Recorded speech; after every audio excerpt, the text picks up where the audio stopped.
تعرف ان زيزو نفس تمن إيلانجا؟ طب تعرف ان اكرم توفيق نفس تمن ماينو؟ لو ما تعرفش تعالى اقول لك كلام كرتون بس في القاع.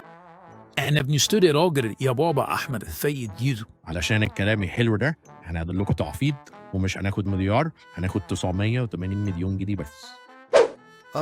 انا مش بعرف اشوط، مش بعرف اباصي، بس بقول هي ما شاء الله وبرفع الشورت من هنا لهنا، ودول يساووا اكتر من 50 مليون جنيه.